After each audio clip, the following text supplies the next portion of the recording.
Assalamualaikum warahmatullahi wabarakatuh. Selamat pagi dan salam sejahtera bagi kita semuanya.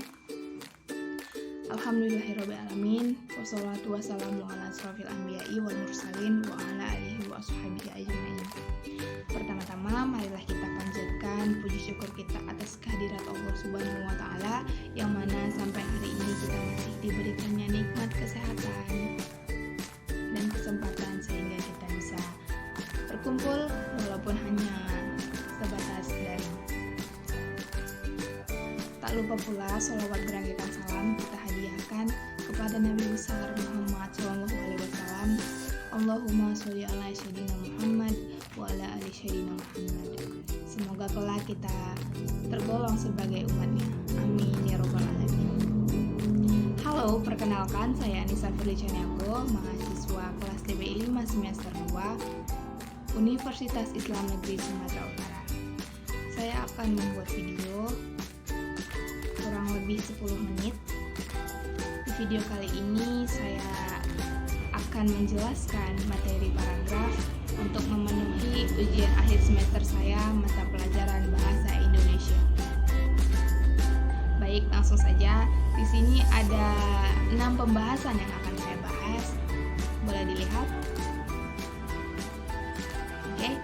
Nah, dari materi-materi itu saya akan menjelaskan kemungkinan tidak secara detail sekali, tetapi insya Allah para penonton akan paham apa yang akan saya jelaskan, insya Allah.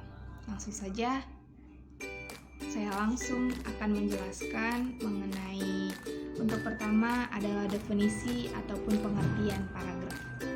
Justru kata ini sudah tidak asing lagi bagi kita pernah mendengarnya sejak sekolah dasar bahkan. Nah, mari kita kupas kembali untuk mengingat kembali. Paragraf adalah suatu kumpulan dari suatu kesatuan pikiran yang kedudukannya lebih tinggi serta lebih luas daripada kalimat.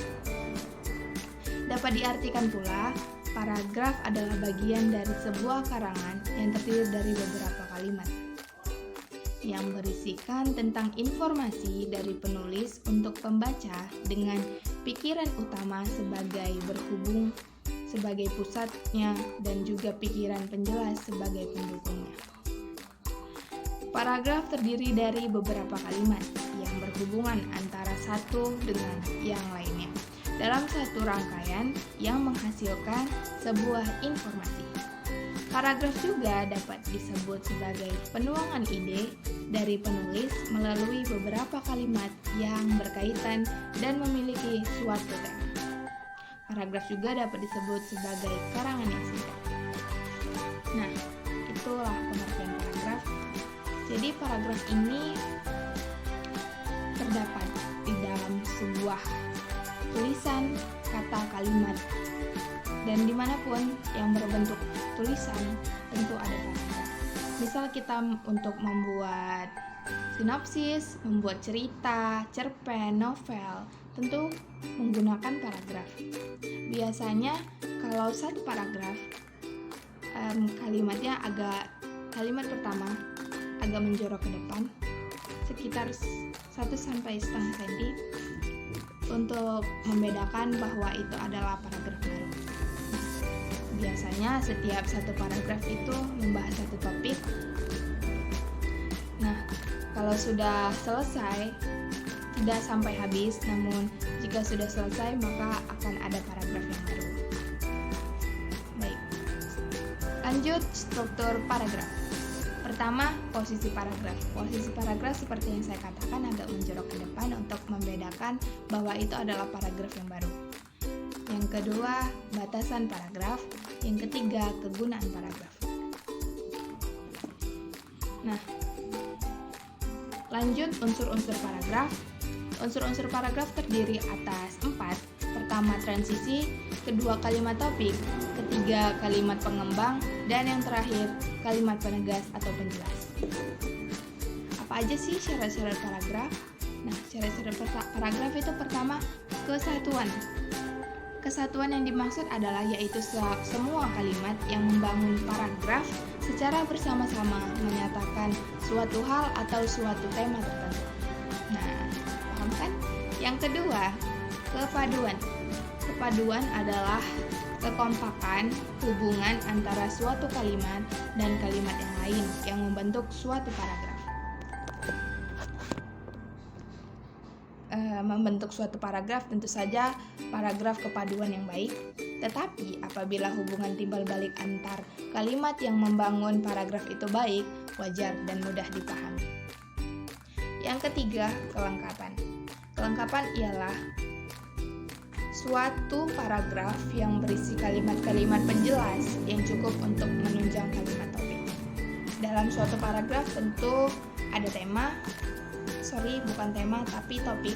Nah, topik itu dijelaskan dalam satu paragraf itu. Setelah selesai, maka muncullah paragraf baru dengan topik yang berbeda. Lanjut, panjang paragraf. Panjang paragraf pada setiap tulisan tidak sama, tergantung pada beberapa jauh atau dalamnya suatu bahasa dan tingkat pembaca yang menjadi sasaran. Yang terakhir, pola susunan paragraf juga harus diperhatikan agar terbentuknya syarat-syarat paragraf. Polanya, rangkaian pernyataan dalam paragraf disusun menurut pola yang taat asas. Maksudnya, pernyataan yang satu disusun oleh pernyataan yang lain dengan wajar dan bersetalian secara logis. Maka ini harus menurut logika dan masuk akal.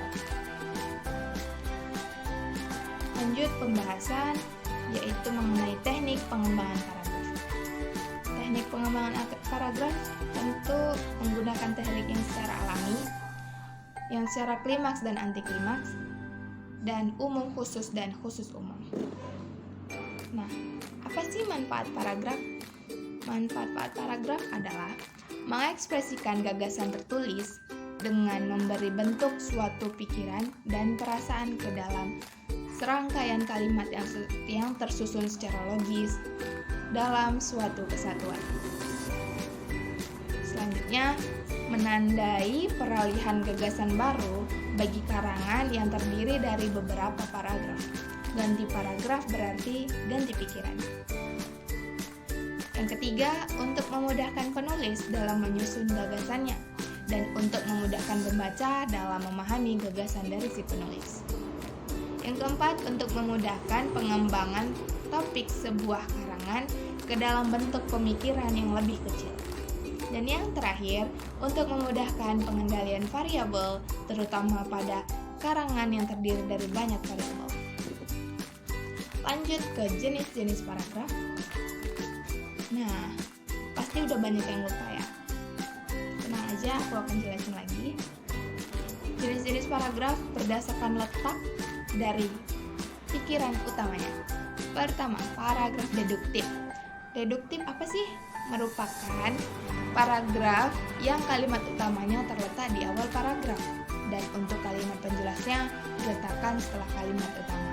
Maka di sini di paragraf jenis kali ini sebuah kalimat harus ditentukan dulu topiknya pertama untuk di kalimat pertama, setelah itu titik, baru deh dijelaskan pembahasan mengenai topik tersebut tadi. Misal COVID-19. Pencegahan COVID-19.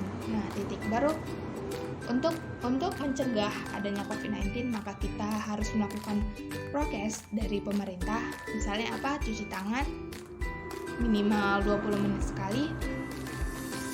terus tidak bersentuhan dengan orang lain, menjaga jarak, lebih tepatnya memakai masker, dan juga menjaga imun. Dan jangan lupa vaksin ya teman-teman. Nah, seperti itu contoh kalimatnya. Selanjutnya paragraf induktif. Nah, paragraf induktif ini keterbalikan dari paragraf deduktif. Dia harus menjelaskan dulu kalimat pembahasannya, setelah itu baru topiknya, seperti itu. Misal seperti yang saya jelaskan tadi, untuk mencegah penularan COVID-19 kita harus melakukan jaga jarak, mencuci tangan, memakai masker, dan juga menjaga imun, melakukan vaksin, dan lain-lain lagi. Nah, itulah yang disebut cara pencegahan COVID-19. Nah, seperti itu teman-teman. Jadi paragraf induktif merupakan paragraf yang kalimat utamanya terletak di akhir paragraf dan kalimat penjelasnya terletak sebelum kalimat utamanya. Yang terakhir, paragraf campuran.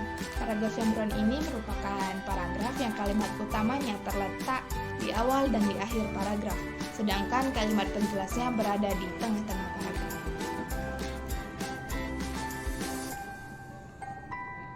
Oke, berdasarkan jenis ceritanya, yakni paragraf narasi. Paragraf narasi itu merupakan paragraf yang menceritakan suatu kejadian berdasarkan urutan waktunya. Paragraf narasi ini terdiri dari dua jenis, yaitu narasi kejadian dan narasi runtun cerita.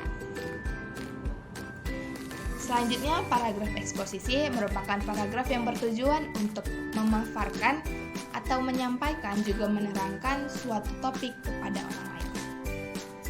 Selanjutnya, paragraf argumentasi. Tentu paragraf yang digunakan untuk menuangkan ide, gagasan ataupun pendapat penulis yang disertai bukti dan juga fakta yang logis. Selanjutnya, paragraf persuasi. Paragraf persuasi ini merupakan paragraf bujukan orang lain, paragraf yang membujuk orang lain supaya melakukan sesuatu yang diinginkan oleh penulisnya. Biasanya ini seperti iklan shampoo ataupun iklan lain-lain yang isinya itu membujuk agar si penulis ini tertarik. Bukan si penulis, tapi si penonton ataupun pembaca. Nah, seperti itu. Selanjutnya, paragraf pembuka. Ini paragraf berdasarkan tujuannya.